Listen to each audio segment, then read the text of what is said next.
Ladies and gentlemen, my name is Mickey C, aka TheLoLHounds, and today I wanted to do a quick video on the new jungle and the most optimal jungle paths you can take or probably should be taking for the pre-season 7 when it goes live, which should go live in the next couple of days or so, probably tomorrow. So I imagine when it does go live, people will be searching on what jungle path they should take on their champion due to the big changes in the jungle. So I thought I'd make a general video about jungle pathing and the new jungle, so you at least have some idea on what's going on and what were the changes for the pre-season. So first things first, I'll go through the changes for each jungle camp. So first of all, Gromp no longer poisons, however it is granted an attack speed buff for its first 5 attacks.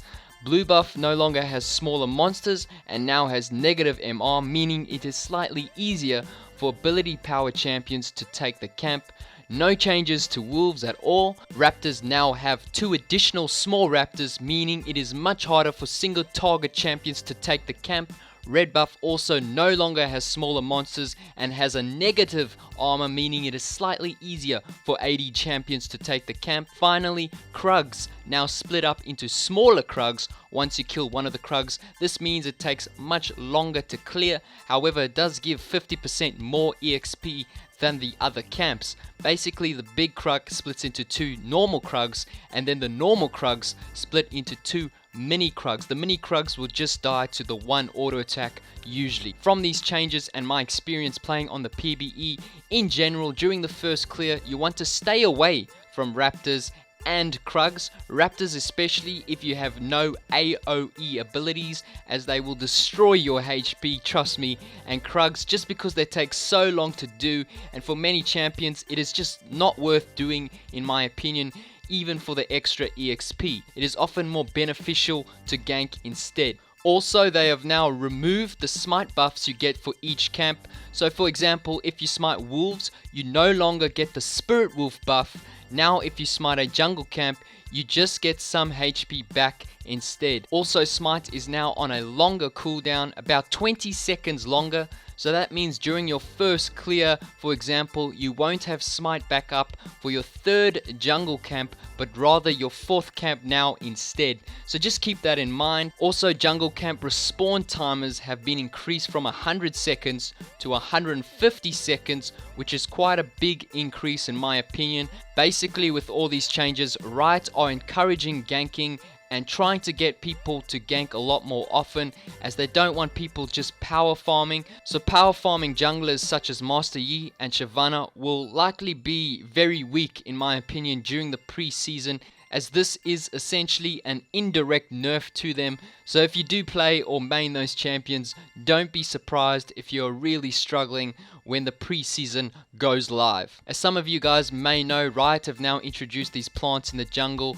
but I'll talk about that a bit later on. But for now, I'll go through what I believe are the standard jungle clears that you should be taking on most champions. So the first thing you should know is that Gromp and Krugs now spawn 15 seconds after the other camps. So this essentially means you have to start either red buff or blue buff now, just like back in season 5 where you would just start either red buff or blue buff and get a leash from that. However, I will mention that if you do start Krugs and then finish red buff, for some reason on the PBE you'll be level 3. If you start red buff and then do Krugs, you will only be level 2.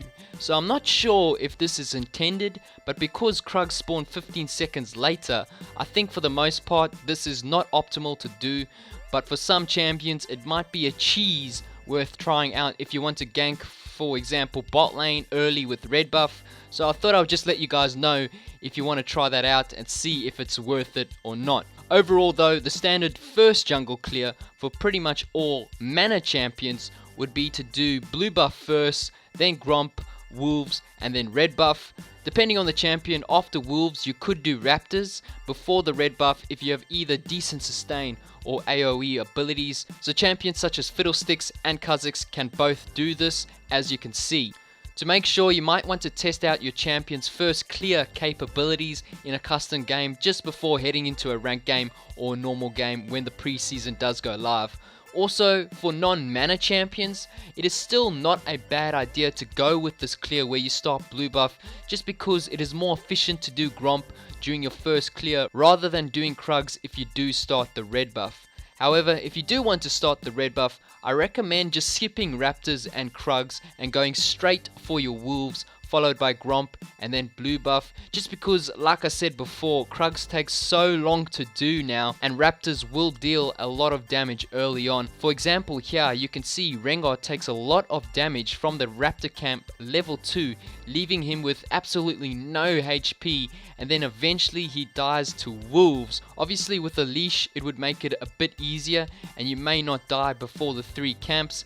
However, you can definitely see how much damage the Raptor camp can do to champions that struggle early game with jungle clears such as Rengar. To summarize, for your first clear, I recommend blue buff, Gromp, Wolves and then red, or red buff, Wolves, Gromp and then blue buff. However, with most sustained junglers you can still do the full first clear and then back. Now I'll quickly go over the plants like I said before and what you need to worry about.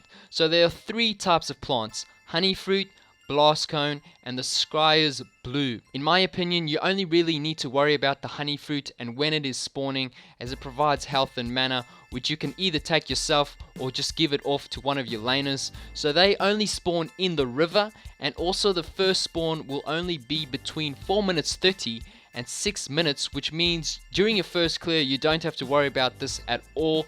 However, maybe at around 4 minutes or after your first clear, you can try to secure Scuttle Crab to get some vision of the area, and then you can look to take it later on or just give it over to your laner, and that could be very helpful to your laner for them to win the lane. As for the Scryer Bloom, this gives vision and reveals wards in like the direction you're facing. So I think this is pretty self-explanatory. When you're just about to enter the river, you can use it, or when you're just about to enter the enemy jungle to try and invade them, you can use it as well to see if there's an enemy champion or wards that could spot you out. The final plant is the blast cone, and 90% of the time you'll just be using these to get to your destination a lot quicker, or by jumping over walls. So that's all you really need to know about that plant, and that pretty much sums up the plants. They're not too difficult to understand, so once you play a few games you should be able to understand how things work out. So anyway, ladies and gentlemen, this is going to be the end of the video. I hope this video helped you out in some way. It was just a very simple guide on the new jungle for season 7. I didn't want to go into too much depth. I just wanted to keep it nice and simple so you can at least know what's going on. Anyway, I hope you guys enjoyed this video. If so, drop that like button, and as always, have a nice day.